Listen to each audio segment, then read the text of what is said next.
Welcome to Puente Grande Prison, the most fortified facility in Mexico. This place is notorious for its heavy guard presence, 2 guards for every inmate, dedicated to housing the country's most dangerous criminals. Among them are notorious drug gang leaders, not just ordinary felons, but the heads of massive, armed factions with tens of thousands of followers.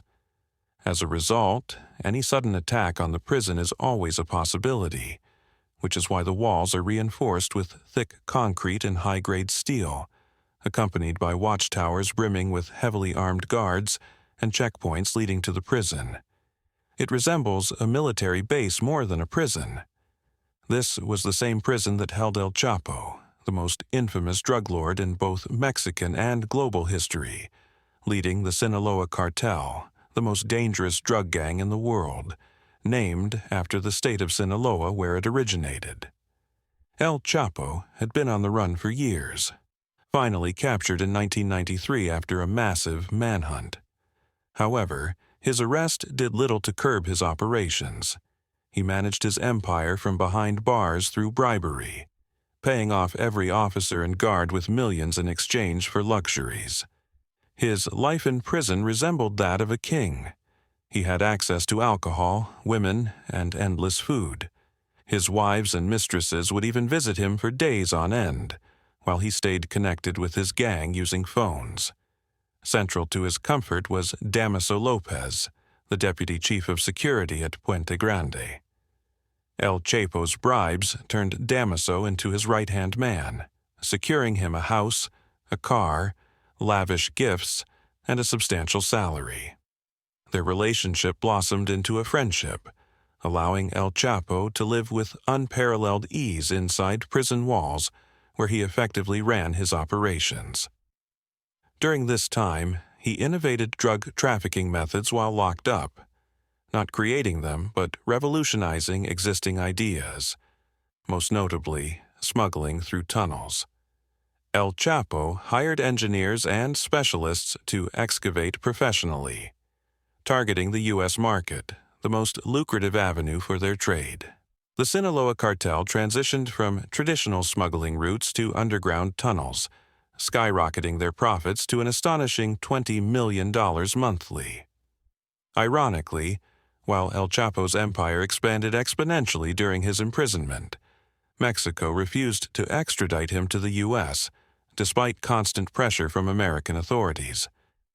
They understood that U.S. prisons were far more secure and that El Chapo would lose control over his gang. Yet, Mexican authorities maintained they could manage their criminals, giving El Chapo a sense of freedom and security. He never considered an escape until 2001, when the Mexican Supreme Court proposed new legislation permitting the extradition of certain criminals, putting him on high alert. Recognizing the urgency, El Chapo quickly devised an escape plan, involving only a select few. He made a hefty bribe to Damaso, explicitly stating his desire to flee. Damaso assured him of his support and agreed to reduce the guard presence in El Chapo's section on January 19, 2001, the planned day of escape. El Chapo also bribed a prison worker named Chito, who managed the laundry, allowing him to move unnoticed as he pushed a cart filled with dirty clothes outside the prison. On the fateful day, Chito opened El Chapo's cell, helped him into the laundry cart, and covered him with clothes. Thanks to the lowered guard count, their ruse went smoothly. When they approached a guard at one of the prison gates, the cart unexpectedly began to roll backward due to El Chapo's weight. Panic surged as El Chapo feared being exposed, but Chito quickly stabilized the cart, leading them to the parking lot where a getaway car awaited. El Chapo jumped into the trunk of the car, which was driven by a corrupt guard, ensuring a smooth exit. Despite the escape being quickly discovered, the pursuit was hampered by local police, most of whom were on El Chapo's payroll. This allowed him to distance himself from the prison unscathed. However, when federal police caught wind of the escape, they sprang into action, as they were not as easily bribed.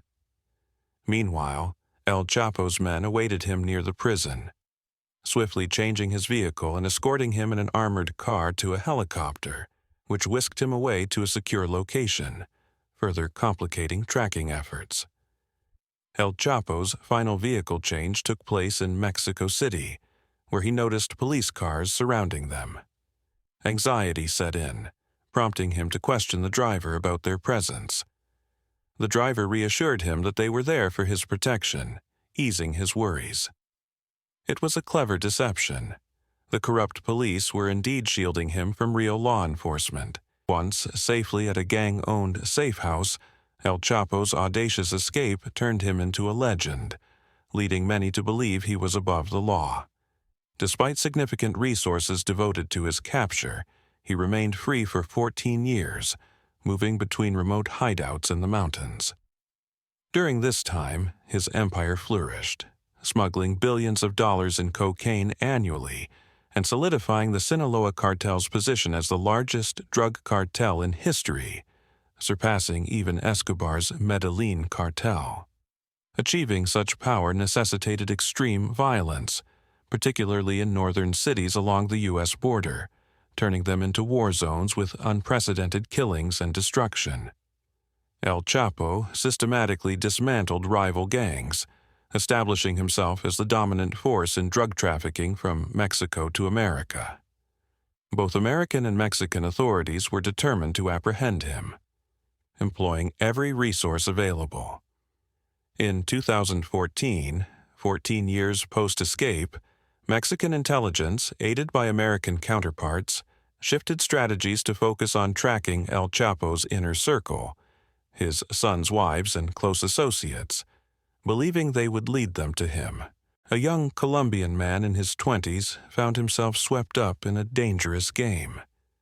The intelligence community managed to persuade him to collaborate, and with his help, they infiltrated the encrypted communication network used by El Chapo and his cartel. This breakthrough allowed them to pinpoint his location, a safe house in Sinaloa, the heart of his operations. On February 17, 2014, Mexican Special Forces, joined by DEA agents, surrounded the house and prepared to storm it. This wasn't just any house. Behind the main door was a reinforced steel barrier. As the Special Forces pounded against it, El Chapo remained oblivious, asleep inside.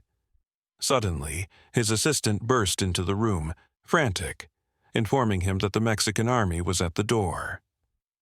Startled awake by the relentless banging, El Chapo sprang into action. Outside, the forces caught glimpses of movement through the windows, heightening their urgency. The house was fortified, the windows were small, making entry difficult. Their focus remained on that steel door, which they continued to assault until it finally gave way. As they stormed in, weapons drawn, demanding everyone inside to surrender, they were met with an eerie silence.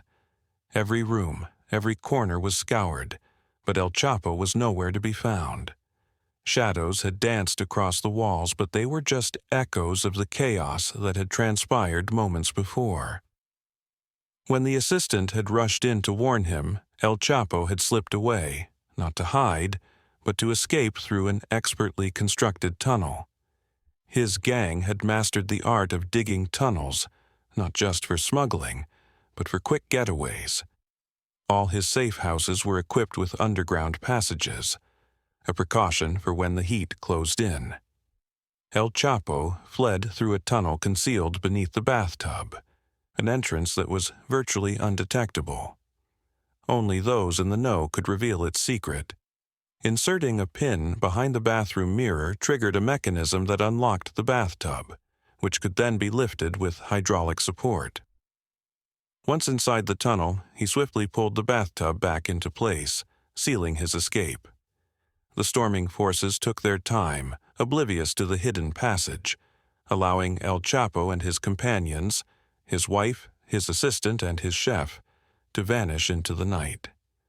With the coast clear, he chose an unlikely hideout, the tourist town of Mazatlan, a place where no one would think to look for him. What he didn't realize was that his communications had been compromised. The authorities had tracked him down almost by accident. Just 5 days after his escape, on February 22, 2014, the Mexican authorities, alongside their American counterparts, pinpointed his location in a hotel named Miramar. They surrounded the place and easily apprehended him in his room. A stark image of his arrest shows a man caught off guard, without protection or entourage, completely unaware of how they had tracked him down. Following his second arrest, El Chapo was sent to Altiplano, a maximum security prison fortified against escape. You might wonder why he wasn't placed there after his first arrest in 1993. At that time, Altiplano was newly established and not nearly as fortified as it would be by 2014. This prison resembled a military installation, with guards and weaponry in abundance.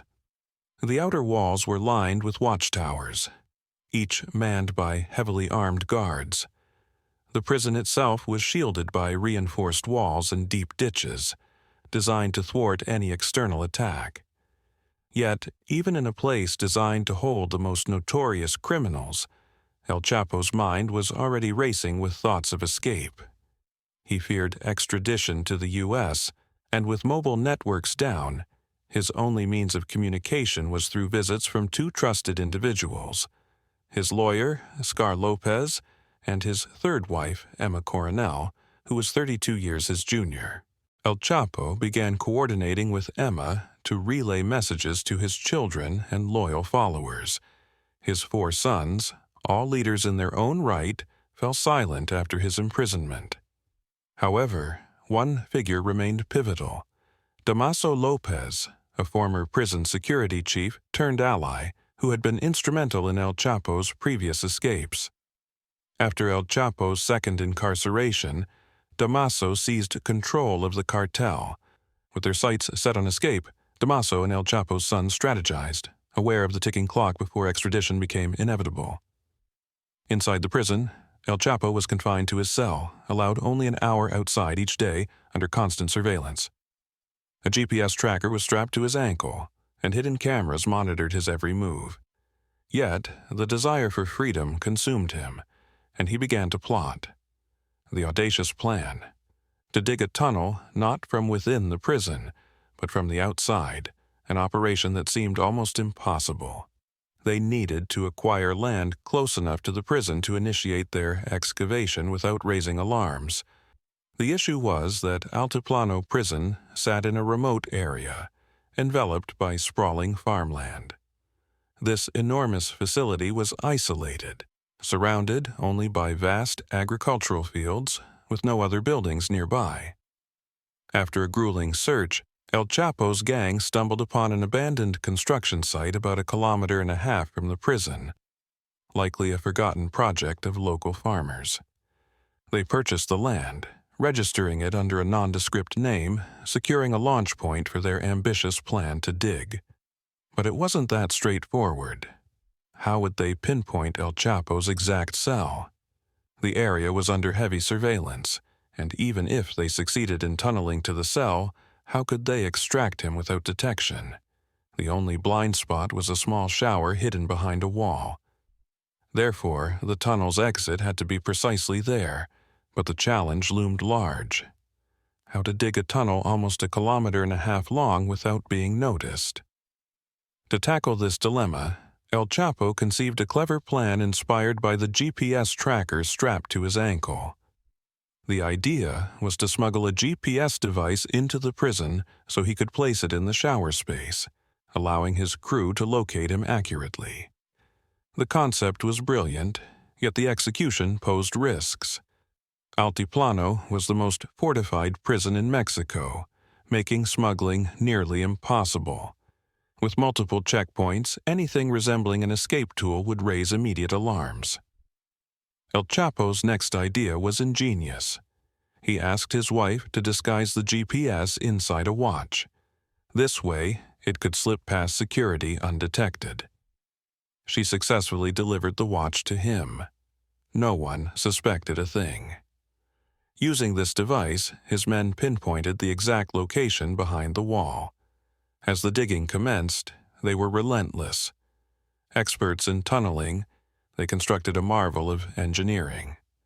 The tunnel's entrance boasted a multitude of wooden supports, and once inside, one would find a meticulously crafted passage, arguably the finest escape tunnel in prison history. The construction required a dedicated crew of 10 to 12 workers. They installed ventilation pipes throughout the kilometer-long tunnel, complete with an air pump at the entrance. Lighting was crucial too, with thousands of bulbs lining the way, powered by a hidden generator cleverly disguised as a cement grill. Everything was concealed to avoid detection, especially given their proximity to the prison. The scale of this operation was staggering.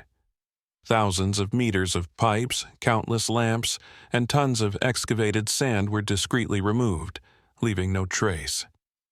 It's astonishing that guards, especially those on watchtowers, remained oblivious to their efforts.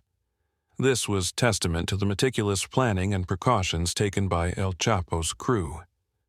Inside the tunnel, they even crafted a railroad, outfitted with a customized cart integrated with a motorcycle, intended for transporting sand and aiding El Chapo's escape. Throughout this endeavor, El Chapo's anxiety grew. He feared extradition to the U.S. His letters to his crew echoed his impatience, but they reassured him that meticulousness was key. By June 2015, word arrived that the tunnel was nearly complete. El Chapo picked July 4, 2015 for his escape. Not just any day, but America's Independence Day. It was a calculated insult, a way to flaunt his defiance against the very country that wanted him extradited. However, the operation was postponed by a week due to unfinished work. Finally, July 11th arrived, the day El Chapo would break free after 16 months of confinement. Surveillance footage captured him that night, watching a comedy series on his tablet, masking the sounds of his crew at work. At 8:10, he donned his shoes and moved to the shower, the only area out of view from cameras. At that moment, El Chapo vanished. He descended through a ladder into the tunnel, where he met his wife's brother, who directed him to the cart. Speeding through the tunnel, he emerged in the brick building, where a quad bike awaited. With one of his men, he took off, leaving the guards oblivious. It took them 40 minutes to realize El Chapo was missing. When they checked the surveillance feeds and found the tunnel opening, alarms blared, but by then he was long gone. After a 2-hour ride in a truck, he reached San Juan, then boarded a private jet piloted by one of his most trusted allies. This time, every precaution was in place. 2 jets would mislead any pursuers. El Chapo sought refuge in a fortified hideout nestled in the Sinaloan mountains, a place dubbed the Sky. His escape became a source of embarrassment for Mexican authorities, who had previously flaunted his capture as a monumental achievement in their war on drugs. They mobilized vast resources to recapture him. Despite the risks, El Chapo continued to move, visiting gang headquarters and meeting followers, maintaining his grip on power. However, this made him easier to track, especially with American authorities cooperating closely with their Mexican counterparts. They deployed advanced technology for surveillance. On January 8, 2016, 6 months post-escape, Mexican forces launched a raid on a house in Los Mochis suspected of harboring El Chapo. A fierce gunfight erupted, but the special forces suffered no fatalities due to their meticulous planning. Once the dust settled, El Chapo was again nowhere to be found. He had slipped away through another tunnel. As chaos unfolded, he and a close aide commandeered a passing car. But just 20 kilometers away, federal police intercepted them. El Chapo attempted to bribe the officers, but they stood firm. Angered and frantic, he threatened them. Yet they took a picture and alerted their commander. As special forces arrived, El Chapo's confidence dwindled. The convoy he'd expected was not his men, but a massive deployment of soldiers sealing off their escape routes. In that moment, his luck ran out. He was arrested for a third time and returned to Altiplano. Once again, he found himself in heavy surveillance. Yet, it wasn't long before he began plotting yet another escape. According to gang members, plans were already in motion to attempt another breakout, surprisingly, using similar tactics as before. With extradition looming, the authorities pushed forward, believing it was the only solution. On January 19, 2017, guards stormed his cell, bound him, and escorted him to a helicopter.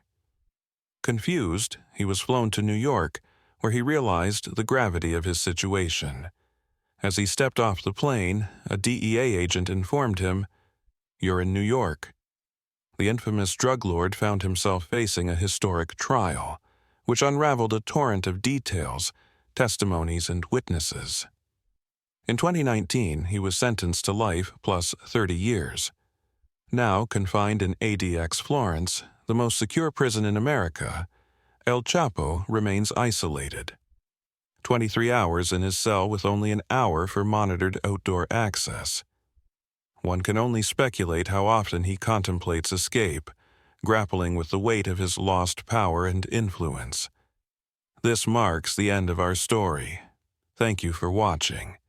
Don't forget to like and subscribe for more videos.